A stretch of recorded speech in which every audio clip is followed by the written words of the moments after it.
And welcome back to Bayou City Geeks. I'm your co-host Bobby Behar, and with me is no one. Jason is still at his apartment, or his house. We're still doing the whole social distancing thing.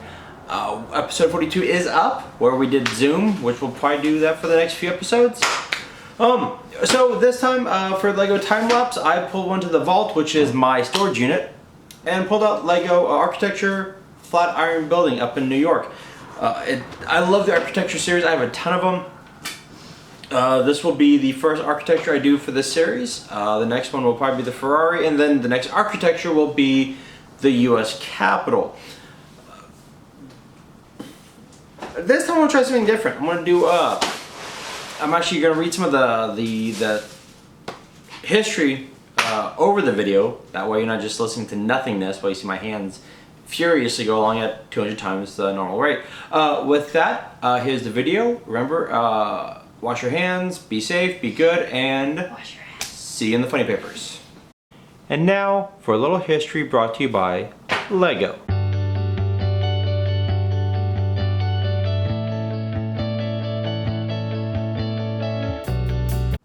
As the city of New York expanded northward during the second half of the 19th century, small plots of land in between or on the edge of new buildings remained undeveloped. One of the most well-known of these was a narrow triangular site at 23rd Street between 5th Avenue and Broadway.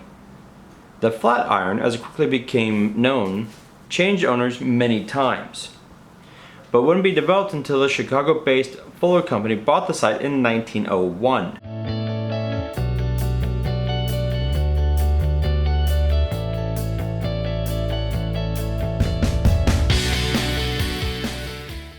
The Fuller Company, a major Chicago-based contracting firm specializing in the construction of skyscrapers, planned to build a new showcase headquarters on the site. The founder of the company, George A. Fuller, had died the year before, and the new building would be named the Fuller Building in his honor.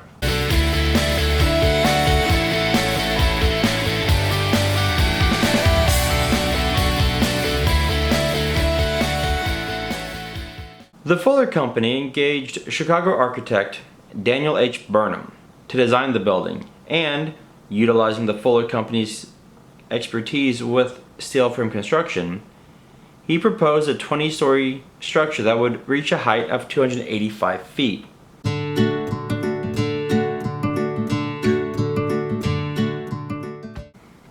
A penthouse would be added in 1905, increasing the building's height to 307 feet. The building's Broadway front would be 190 feet wide.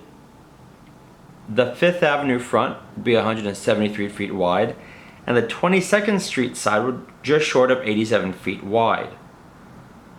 At the point of the triangle, the building would only be 6.5 feet wide and would form a 25-degree acute angle.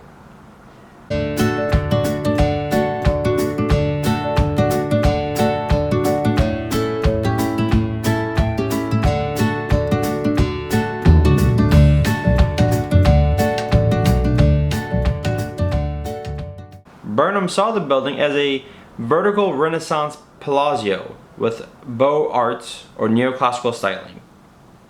Visually, the building would be divided into 3 distinct sections.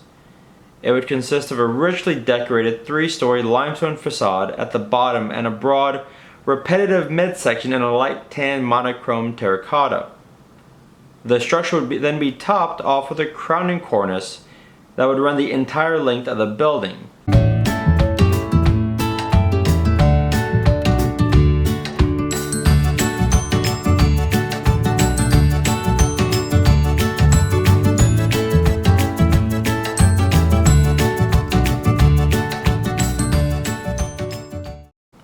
With its steel skeleton structure, the construction of the building was carried out rapidly and without major incident. While other New York skyscrapers at the time were often thin towers rising from pedestal-like blocks, the FlatIron was a single, massive structure. The radical design, combined with its great height and unusual shape, created a great deal of debate as the building neared completion in 1902.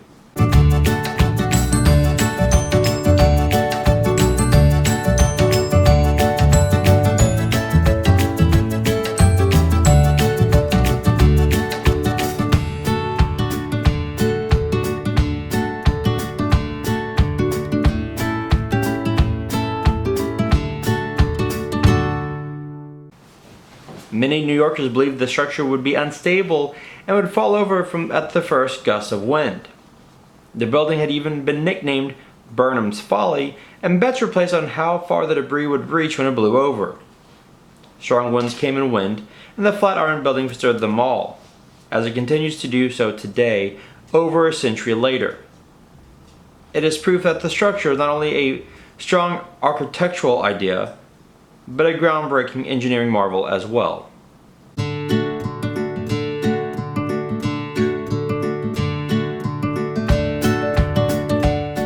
Due to the site's resemblance to a clothes iron, it was called the FlatIron long before the building itself was constructed. The steel for the building's skeleton frame came from the American Bridge Company mills in Pennsylvania.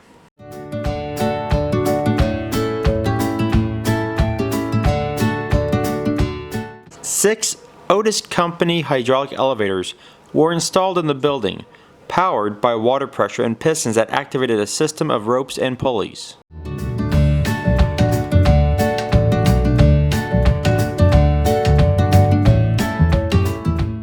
The windows are deliberately small in size to ensure the building appears even more substantial.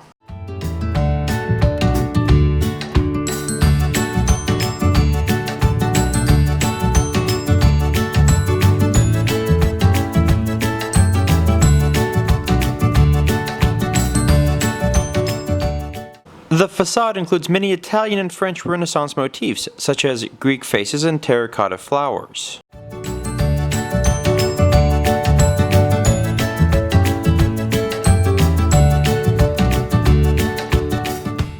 This Lego piece includes lots of small little pieces that really hurt the fingers when pressing them in.